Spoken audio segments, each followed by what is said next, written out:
We will wait for 2-3 more minutes, then we will start off. Okay, ma'am.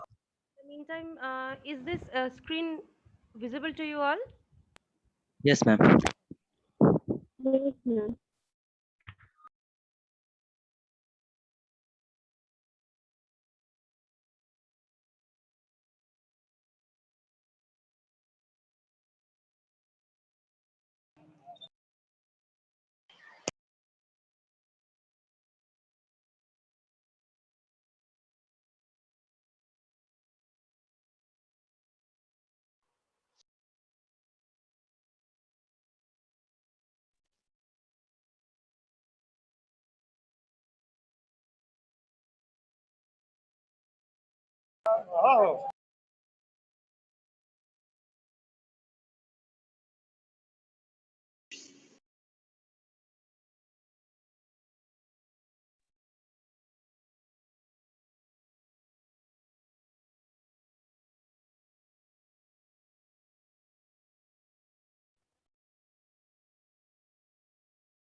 Okay.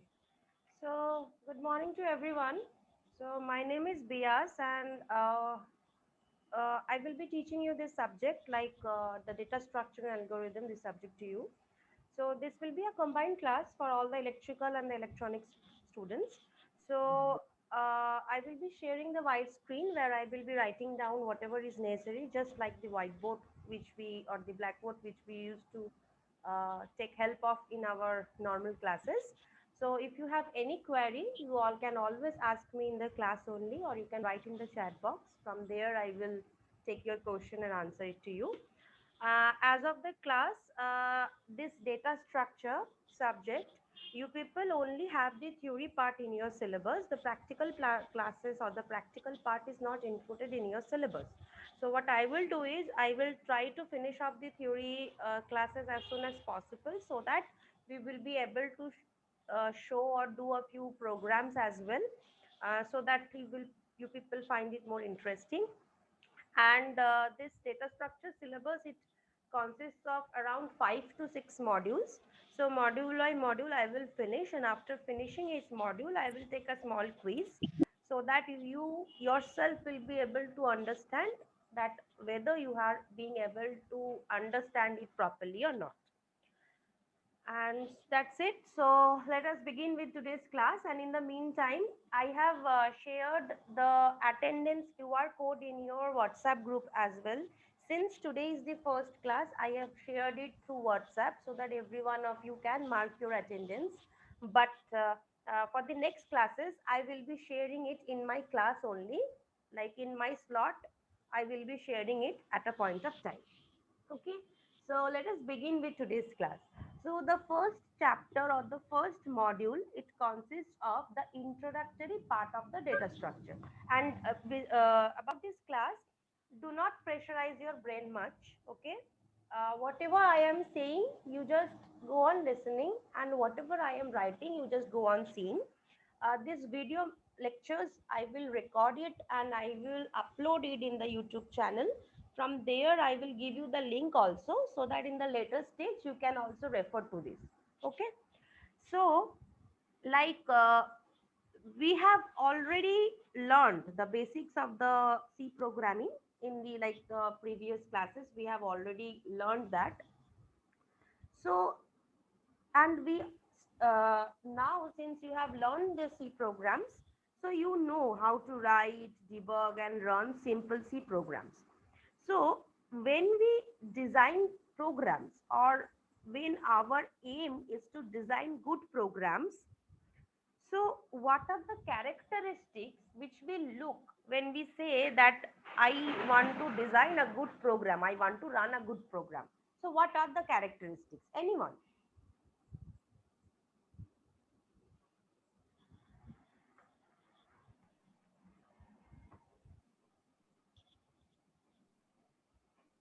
पिछले बार नहीं भरा नहीं बदला है। Sorry, Gulam, your voice broke.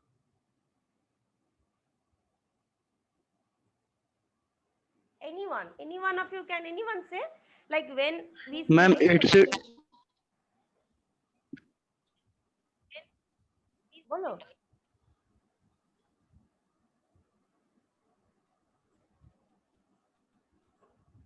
Ma'am, it should occupy less space. It should take less time to run. Right. तो पहले ही space हम लोग नहीं देखते हैं. पहले बस करना क्या चाहते हैं. First when we write a program, what is our motto. Space time पहले हम देख नहीं पाते. first दिन में when you were writing one C program, were you really able to see how much space it was occupying, how much time it was occupying? No, na, we don't see that at the first instance. So what do we see at the first instance? We see that our program runs correctly, right? And it should be easy to understand, it should be easy to read. Similarly, when an error occurs, it should be easy to debug as well. Okay, so these are the things which we see, like when we aim at writing a good program. And one thing also, that if it should be a good program in such a way that later on the modification is easier. So suppose if I am creating a code, and in the later stage, suppose I leave this organization and someone else joins in my position, so he or she can start off from where I have left. So the code should be easy to understand, easily readable, easy to modify. So these are the characteristics which we see. So the a program should undoubtedly give correct result, but along with it, it should also run efficiently. Now this is where the thing which you just said comes into play. That is, it should run efficiently. That is, a program is said to be efficient when it executes in minimum time and with minimum memory space. So the key is, it should be with minimum time and minimum memory space. Okay, I have not sat with my mobile. So can anyone just please click the picture of the number of participant and just send it to me? Please, anyone, at least the front page where the number of participants is listed. Please, anyone, please click the picture and send it to my WhatsApp number. Okay. Okay. So we when this in order to write efficient programs, we need to apply certain data management concepts.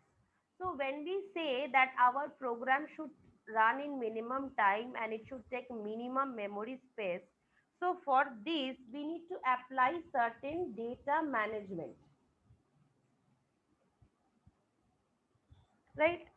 Now the concept of this data management is a very complex task, because it includes activities like it includes data collection, it includes data collection,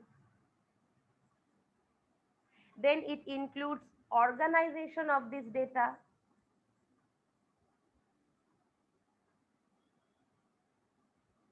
like organization in appropriate structures, and then it includes developing and maintaining routines for quality ma'am आवाज assurance. Clear नहीं है. Still the voice is not clear. Is the voice clear? Yes, ma'am. Okay.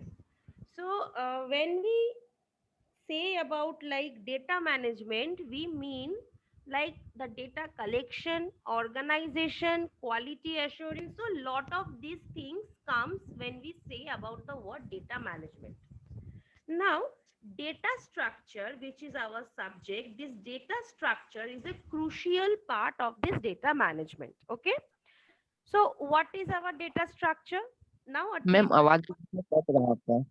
हाँ बोलो. Ma'am, you are not clearly audible. My voice is breaking.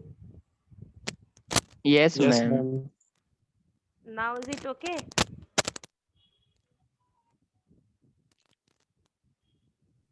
No, ma'am.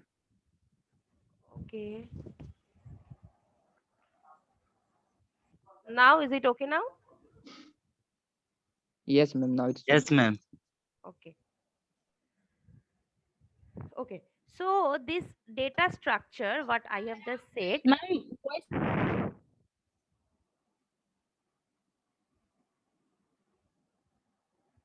Okay, wait, let me change to a different network then.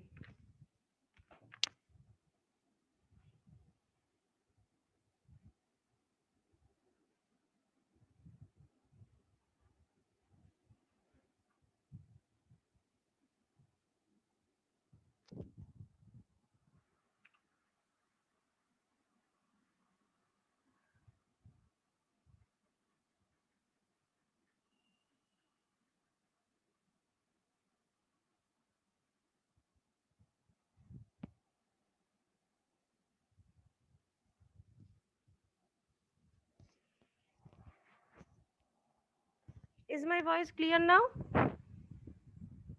Yes, ma'am. Okay.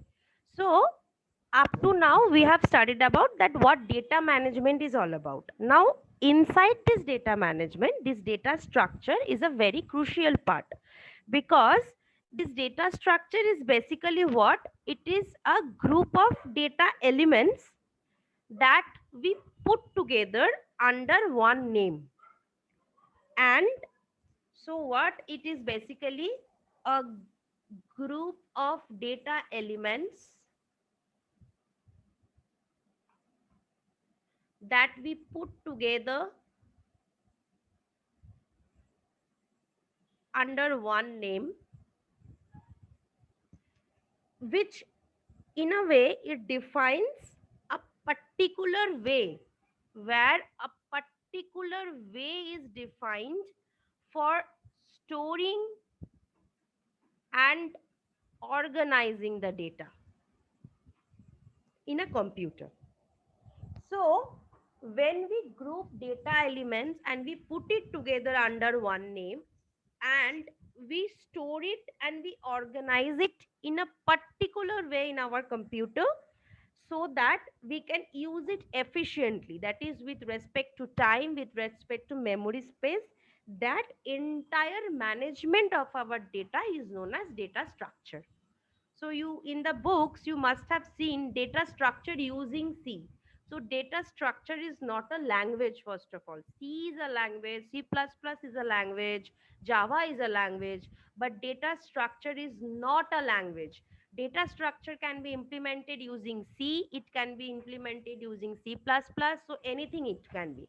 If we use C, we implement it in procedural way. If we use object oriented way, we use that.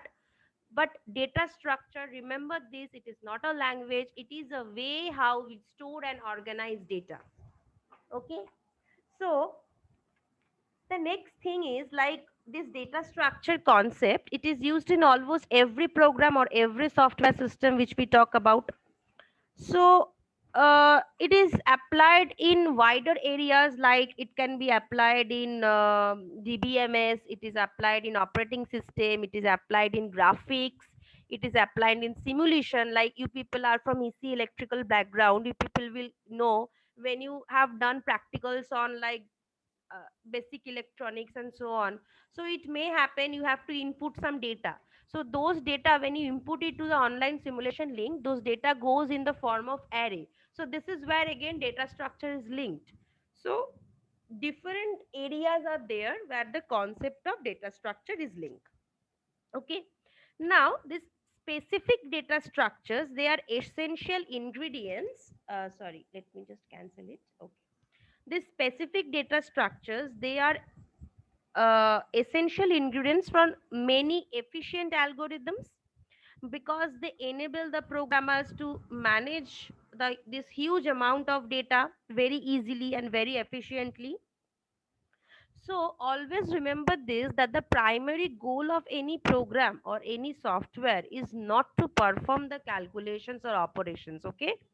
So its primary goal is to store and to get the information as fast as possible using as much less amount of memory space. Okay. So when we look today in today's life, so today's life, these computer programmers, they do not write programs just to solve a problem, but they write efficient programs. So for this, they first do what? They first analyze the problem in order to determine the performance goals that need to be achieved. Then maybe they think of some appropriate data structure in order to solve that particular problem. So like this, they come up with different steps in order to understand which data structure is suitable. So using that data structure, how can we apply that and we can do our programming and all. Okay. So this was the main concept about the definition of data structure. Now in our C language, the C language, it supports a variety of data structures. Now when I will go to the next point, that is the data structure point, elementary like data structures, Now you will can relate to what you have learned in C. Now, as we have just okay, up to this point, is there anything someone wants to ask also?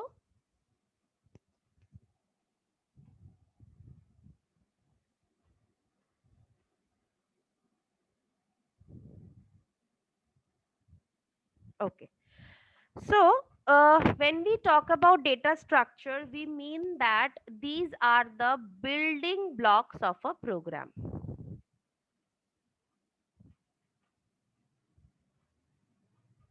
Okay. So, if I build a program with a improper data structure, so it may not work as I have expected it. So, choosing a good data structure for my program is very essential. Now, when I talk about the term data in this data structure, it means a value or a set of values. Data means that only. So when I say a value or a set of value, so it specifies that the value of a variable or the value of a constant. So that is, suppose marks of students, name of an employee, address of a customer. Like this, it will specify.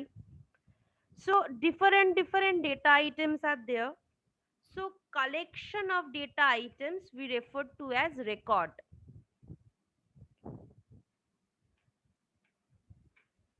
Collection of data items we refer to as record, and this collection of related records, collection of related records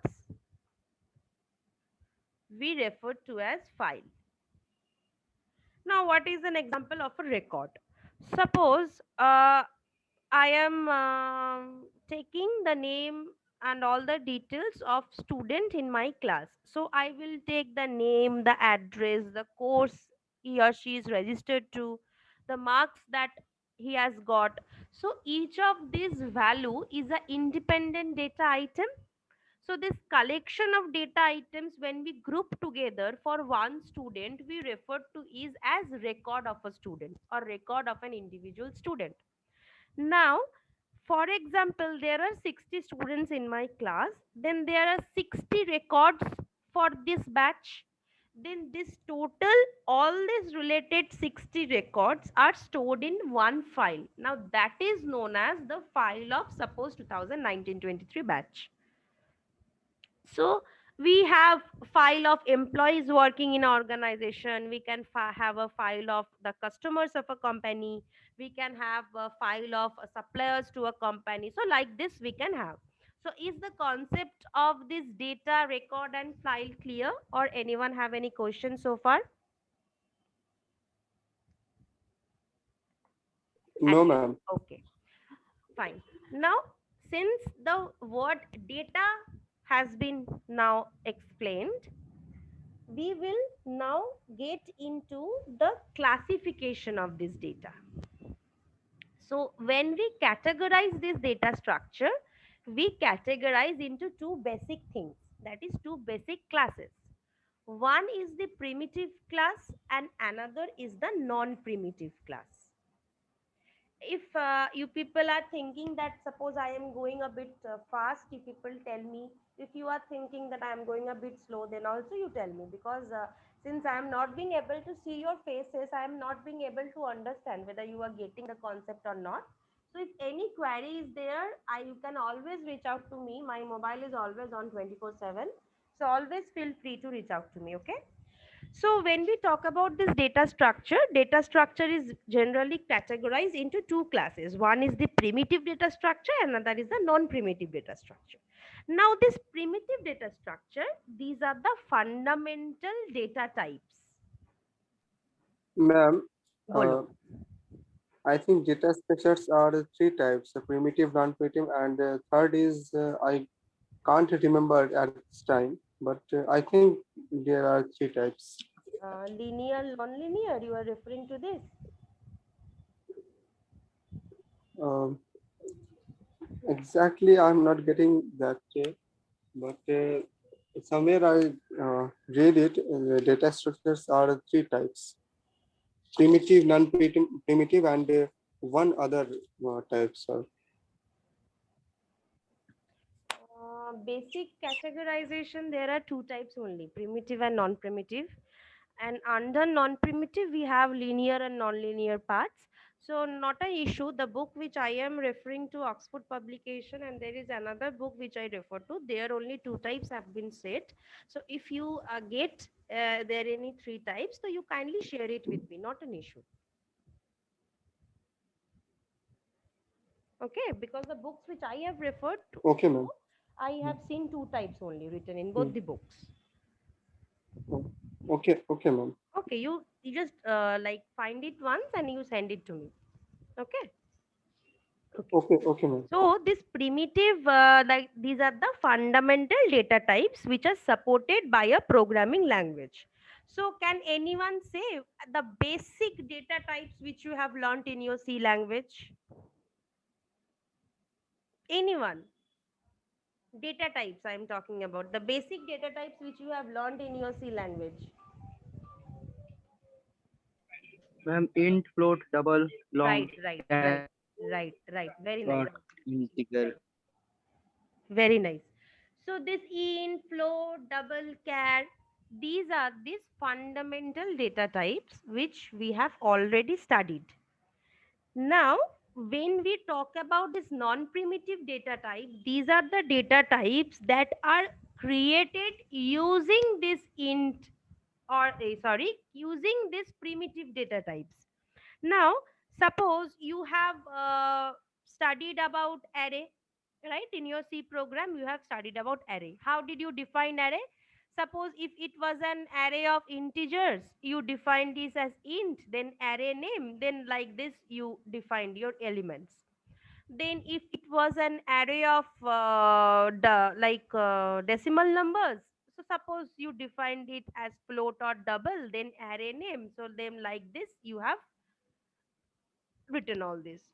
So as you can see, when you defined this array, you used this primitive data type only in order to create this array. And here you just gave the array name. And here you form and you used the basic syntax which is used for building any array. So these non-primitive data structures are those data structures which are created using these primitive data structures. And then, for example, the different non-primitives are arrays. Then you people have studied about stack. Then you people have List link, like list linked नहीं बेटा, linked list. link list, complex number. Right, linked list, then trees, graphs. So all these are made or built using this concept only. So these all things are non-primitive data structures. Fine. Now under these non-primitive data structures, two another sections are there.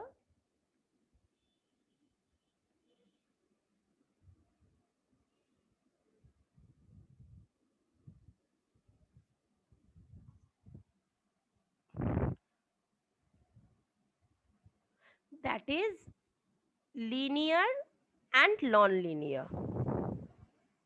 So till now, what are the terms that I said under non-primitive? You must have guessed what is that example of linear data structure, Array, right? Another one, stack, linked list. Then linked there is list, stack. Then there is queue. So all these data are either stored always sequentially, like they are traversed sequentially, they are searched sequentially, they are stored sequentially, one after the other. So always there will be a relationship between the front and the back, like this it goes on. So these all falls under the category of linear data structure. And when we talk about this non-linear data structure, the example of any non-linear data structure you people say, tree, right? tree graph, Right. This tree graphs, this falls under the example of non-linear structure. Why? Because they are not stored in sequential order, right? So the relationship is not maintained. It may happen that out of the 5 nodes in my tree or in my graph, node 1 and 2 is related and there is no other connection with node 1 to any other node. Then again, maybe node 2 and 4 is linked, or with 3, node 1 is linked. But it is not necessary that with every node there will be a relation to the other nodes. No. So when we come to this type of structures in our life, we refer that these are non-linear ones, because directly using one formula we cannot define that what relationship it holds. Okay. Now one by one we will go to these different types.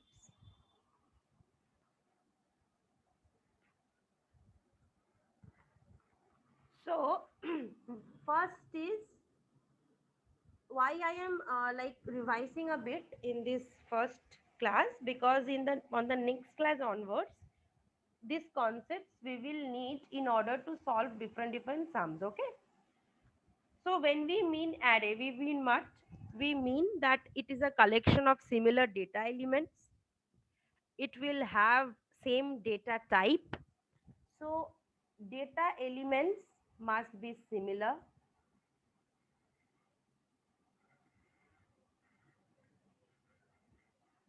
Data type must be same,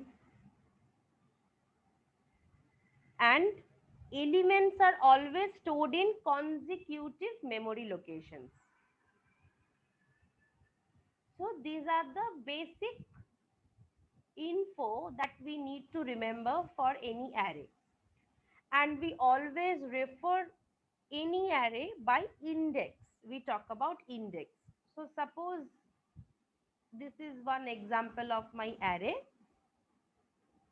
It means that the name of my array is marks, and the elements in my array, all the elements will be of type integer, and the maximum number of elements that I can store in the array is 10.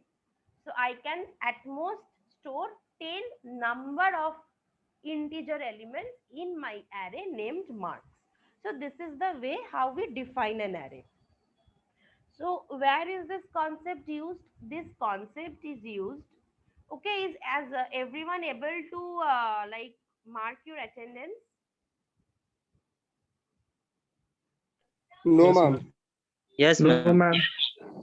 WhatsApp में दिए हैं, देखो वहां से mark कर दो attendance.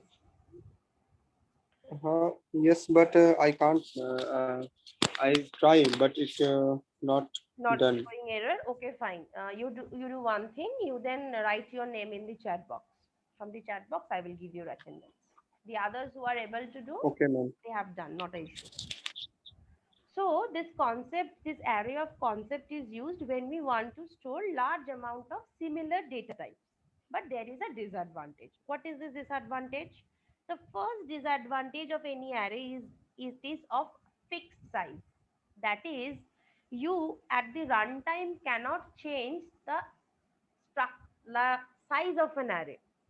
If you have already defined your size to be of 10, to be of 20 or 30, at the runtime, after 30 number of elements, you cannot input, right? So first disadvantage of array is fixed size problem. Next is data is always stored in contiguous memory locations, that is consecutive memory locations. And this consecutive memory location always may not be available. So at that time data storing will be a problem. It will give me garbage value.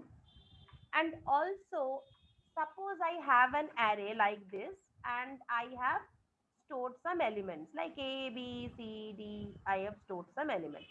Suppose I want to insert an element E in this location, then I will have to I will have to shift D to this location, then I will have to shift C to this location, then this location will be vacant, and then I will push my E.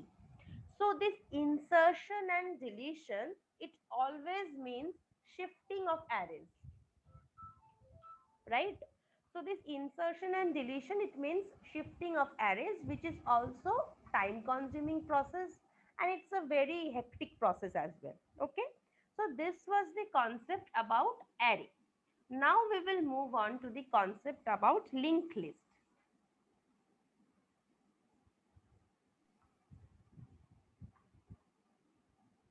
Okay.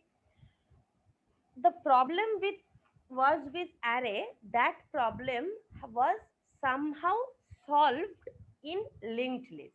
First is, it is a very flexible one. Why is it flexible? Because linked list is itself a dynamic approach. It is a dynamic approach where the elements, they form the sequential list. So when I say that it is a dynamic approach, so in contrast to the static arrays with which we were dealing, the programmer need to worry about how many elements will be stored, because this feature, it enables us, the programmers, to write very good programs, because we do not need to worry about its size, but the nodes will be stored and accessed sequentially. That is same with the concept of array, but this feature was a good thing which was included in linked list. So in linked list, what happened is each node is allocated a space as it is added to the list. So suppose I have a linked list like this, where I have input 2.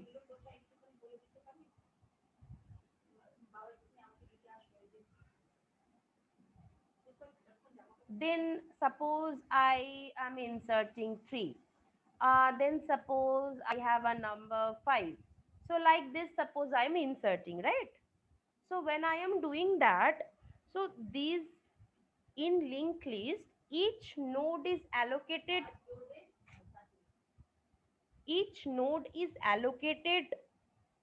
space when and which it is added to the list. So every node in the list now, it will point to the next node in my list. So like this, it will goes on. So every node, it consists of two types of data. Okay. The first, it will have the value of the data corresponding to that node. The second, it will have a pointer or a link to the next node, which will point to the next node. So for this node A, first cell, it contains the value of node A, and the next cell contains the address after which this will point to. For this node also, one cell is for the value, and next cell, it will contain a link that after this node where my next node is leading to. So each and every node, it will have two sets of data, one for value, another for pointer. And for this null value, I have shown is as grounded. In some books, you may see like this also, right? So it shows that after this node 5, there are no more nodes. That is, this null value, it will indicate the end of my linked list, end of my list. Okay. So this was all about today's class. So up to this, anyone had any query, like the introductory part about data structure, the concept of data, and this concept about array and linked list? Anyone had any query?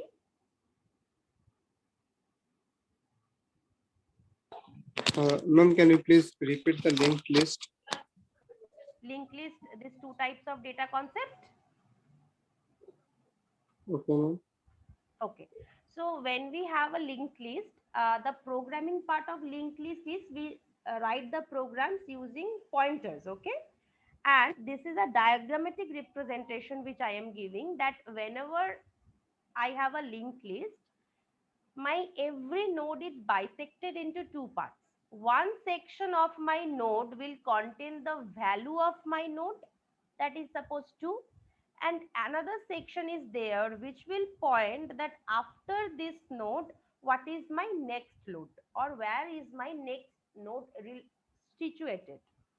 Then suppose this node contains the value of 6, and here I will have a pointer which will again point to the next node. That is where my next node is there. So it may happen that suppose there are two more links, and after this node, this node is pointing to this node. It may happen. Whatever it is, the concept of node is it is divided into two sections. One will hold the value and the next will hold the address of the next node. That is, it will indicate after this node where my cursor will go to. That is what is the next node which is after this node. Is it clear now? Yes, ma'am. Okay. So less than 1 minute is remaining, and in the chat box I have got the names Tanay Bhaskar and Abhishek Bharti. I will accordingly give your like attendance. Okay. So thank you so much for attending today's class. Goodbye. Okay. So we will meet in the next class. Thank you, ma'am. Thank you.